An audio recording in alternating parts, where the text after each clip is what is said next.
So, I don't know how the reaction to this video is going to go down, but can't be worse than the hate I got for the Great Snail Race review.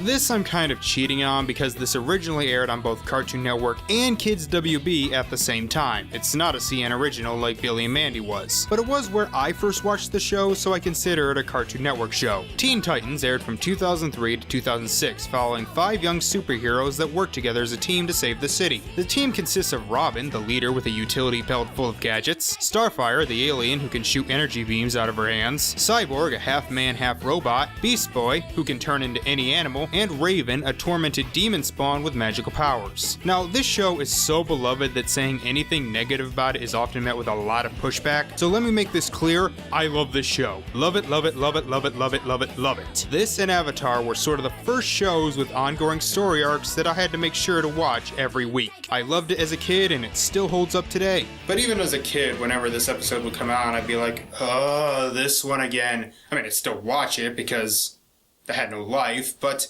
whatever, let's look at this episode, Cyborg the Barbarian. Or as the back of the DVD says, Cyborg the Barbarians. How do you fuck that up? It doesn't even make grammatical sense. We start with Cyborg making some updates to the tower's home theater system and kitchen supplies. Evil beware, we have waffles. You're the joke that convinced them that waffles are funny. I like this stuff as much as the next guy, but don't you think it's a little big? Come on, guys, this is the future. True, I'm not sure why Robin is so concerned. This stuff looks awesome. Suddenly, Cyborg gets vaporized, and I do like that Raven just looks so nonchalant about the whole thing. Like, yeah, this does seem like something that would happen. After the theme song, we see that Cyborg has been teleported back to the barbarian times, and wouldn't you believe it, he just so happens to fall right in the middle of a battle between an army of humans and an army of green bug monsters. Don't do anything, don't touch anything. Sci-fi rule number 1. You start messing with the past, you end up with monkeys ruling the future. Yeah, he's gonna mess with the past a lot, and nothing's gonna change. Guess Bruce Banner was right. We get a Frogger reference for reasons as one of the barbarians tries killing a bug but is thrown aside. I'm just gonna say it, the Terran Federation's forces have gone downhill since Johnny left. Cyborg stops the bugs and starts fighting with a masked warrior. That one warrior who got his ass handed to him, named Crawl, is upset as Cyborg just blasts the bugs with his arm cannon. And when he compliments the man he was fighting with, he sees that, well, he's not a man.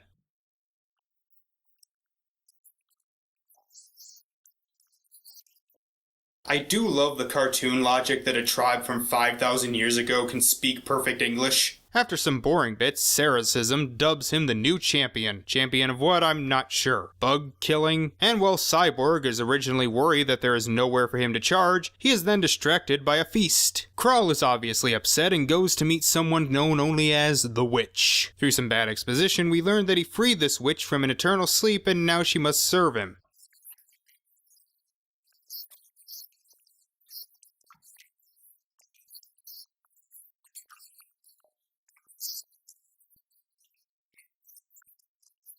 Why not just wish for yourself to be champion? Or better yet, leader?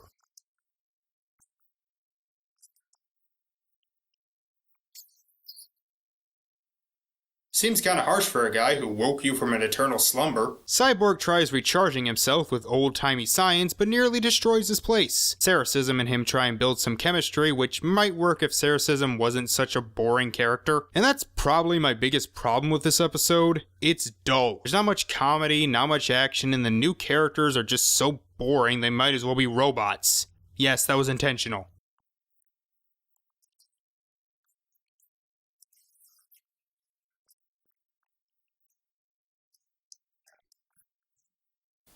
Trust me, things can get far worse than Twilight. The only thing faster than this sunset is the romance blooming between Cyborg and Saracism. Seriously, he was about to kiss her after knowing her for a day until a meteor crashes into the town.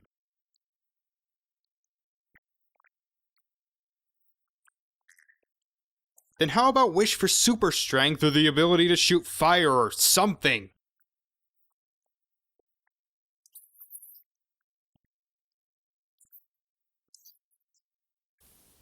Maybe not, but a smart warrior does. Cyborg tries to fight without his cannon to save power, but that doesn't work out. After some dull action, they find themselves outnumbered. Sure there are. So Cyborg destroys the dam, which somehow doesn't flood the entire town, and that kills the bugs, which apparently aren't waterproof. Sure.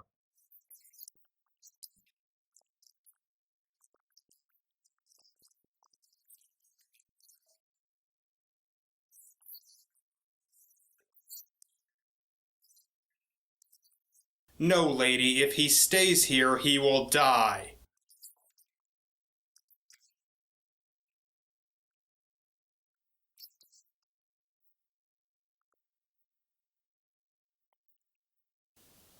Yeah, I get the fucking metaphor. Cyborg has always felt ostracized because of him being half robot, but this is too sappy. This is the equivalent of telling someone with asthma they aren't that different. Yeah, no one is saying they are, but in the current circumstances, he needs to get home to where his medicine is so he doesn't die.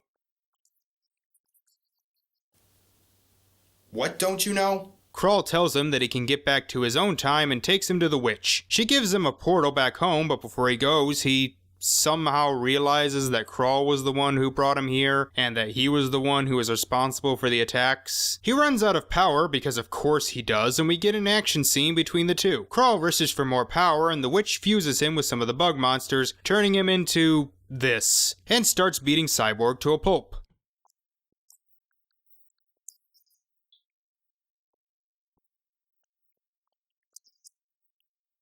Idiot. Krull knocks him out and throws him into the water. Thankfully, Cerecism saves him, as it turns out they've created an electrical system using water. It only gets him to 7% power as they all decide to fight. Cyborg even gets his own thing of armor.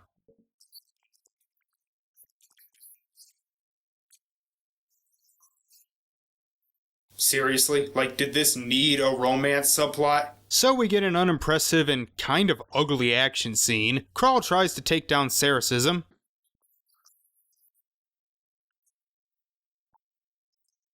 Still not sure why you didn't just tell the witch to make you leader. I mean, yeah, she obviously makes each demand kind of not what you expected, but he didn't know that. I'm still confused why Cyborg was brought here. Cerecism gets captured as Cyborg prepares to take the one shot he can, but before that happens, he is dragged through a portal by Raven.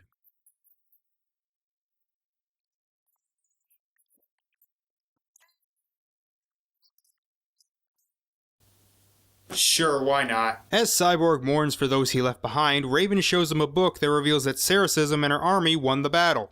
How? Last we saw her, she was in Krull's clutches without a sword, and he had a bug army and a witch on his side.